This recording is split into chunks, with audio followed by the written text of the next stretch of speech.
Kita ke informasi selanjutnya, pemirsa. Imbas dari pandemi corona, Kementerian Perindustrian mencatat lebih dari 20.000 pekerja dari industri kecil menengah terkena pemutusan hubungan kerja atau PHK.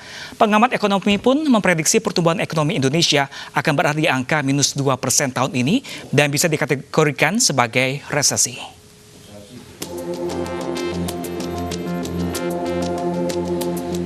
Kementerian Perindustrian melalui Direktorat Jenderal Industri Kecil Menengah dan Aneka atau IKMA mencatat sebanyak 20.300 pekerja terkena pemutusan hubungan kerja atau PHK.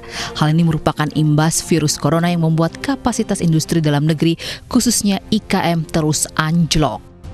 Dari seluruh IKM yang ada di Indonesia terdapat 22% atau 987.000 IKM yang terdampak langsung wabah corona selama beberapa minggu terakhir. Sektor yang terdampak paling besar adalah sektor pangan, kerajinan hingga sektor fashion. Untuk itu Kementerian Perindustrian akan bertindak cepat untuk membantu para pekerja di bidang IKM yang terkena PHK dengan memberikan kartu prakerja. Kami nanti akan koordinasi dengan Kementerian Koordinator Perekonomian untuk mendapatkan kartu prakerja yang 20.300 ini. Namun rencana pemerintah untuk memberikan kartu prakerja kepada para korban PHK dinilai pengamat ekonomi Yusuf Rendy masih belum memadai. Selain itu, paket kebijakan ekonomi ini juga harus dipantau dengan hati-hati agar tepat sasaran.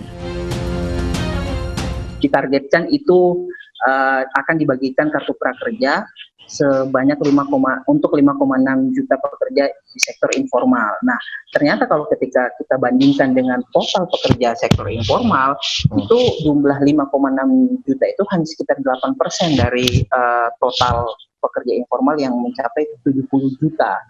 Artinya memang jumlah itu masih relatif kecil jika dibandingkan dengan total pekerja di sektor informal.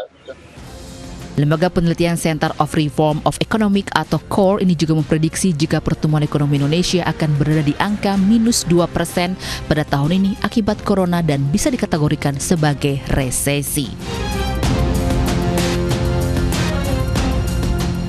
Dari Jakarta, Tim Liputan iNews melaporkan.